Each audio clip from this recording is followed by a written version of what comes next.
Pour la liste Bretagne d'avenir, nous souhaitons une transition agricole en Bretagne. Il est clair que le modèle actuel a montré toutes ses limites et qu'il est temps de construire une alternative.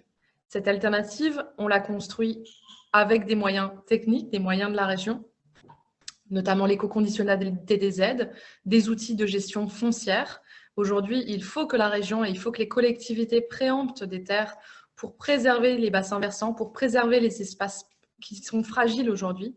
La crise des algues vertes, c'est la partie émergée d'un iceberg qui est une pollution massive de nos espaces naturels à cause du modèle agricole breton actuel. Nous devons faire cette transition, limiter le cheptel breton, revenir à une agriculture qui est ancrée au sol, ne plus importer du soja OGM de l'autre bout du monde, qui, en plus d'avoir un impact négatif sur notre environnement ici, met en péril la forêt et donc la forêt amazonienne et donc en termes d'empreinte carbone, on n'y est pas du tout. Aujourd'hui, il faut vraiment revenir à un schéma qui soit durable et à un schéma qui soit à la fois rémunérateur pour les agriculteurs et les agricultrices et qui soit valable environnementalement, qu'il soit maintenant et qu'il soit pour demain.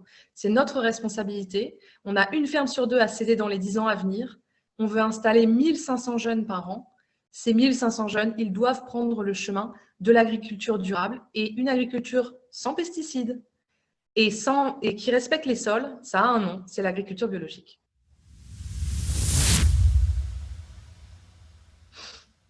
Aujourd'hui, on a plus de 80% de l'énergie bretonne qui est importée. On a besoin évidemment d'une autonomie énergétique et on a besoin que cette autonomie énergétique passe par un modèle durable. Évidemment, nous sommes opposés à la centrale à gaz de Landivisiau. Nous souhaitons que ce soit les énergies renouvelables qui prennent le relais et le chemin de l'autonomie énergétique en Bretagne.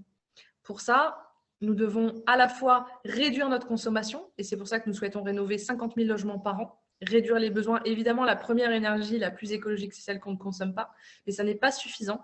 Nous souhaitons aussi développer des nouvelles énergies, développer des parcs éoliens, développer des parcs solaires, développer de l'hydrolien, utiliser l'énergie de la houle, l'énergie des marées.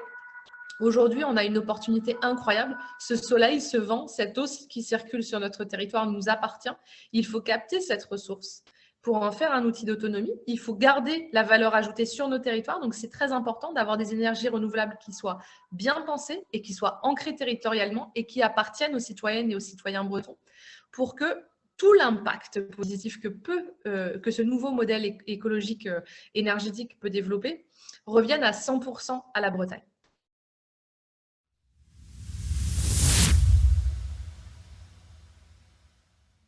Notre conviction, c'est que l'écologie, c'est l'avenir de la Bretagne et elle ne se fera pas, cette nouvelle Bretagne plus écologiste ne se fera pas sans les citoyennes et les citoyens qui sont aujourd'hui actifs pour la préservation de l'environnement. Il est essentiel de valoriser l'expertise qui existe dans les réseaux associatifs, de donner à ces réseaux associatifs les moyens de progresser encore. Il faut absolument sortir des logiques d'appel à projets de court terme et donner des conventions de long terme à des structures qui existent depuis longtemps et dont on connaît le bénéfice de l'action.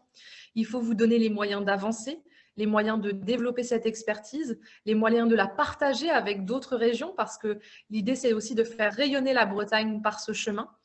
Nous souhaitons des nouveaux outils de budget, notamment de budget participatif, pour être à même de proposer et de co-construire avec plusieurs structures des projets. Nous souhaitons évidemment une convention citoyenne bretonne pour le climat qui associera les acteurs de terrain, les acteurs du quotidien à cette nouvelle vision en fait, de la politique écologique bretonne. Et nous souhaitons une co-construction permanente de la démocratie active, de la politique publique de la région avec les citoyennes et les citoyens et les personnes de la société civile qui ont envie de s'investir. Il y a quelques années, on parlait plutôt de démocratie participative. Nous, ce qu'on veut, c'est une démocratie continue. C'est que le moment où on confie un mandat à des élus, ce n'est pas un moment où on délègue, c'est un moment où on se dit qu'on va commencer à travailler ensemble.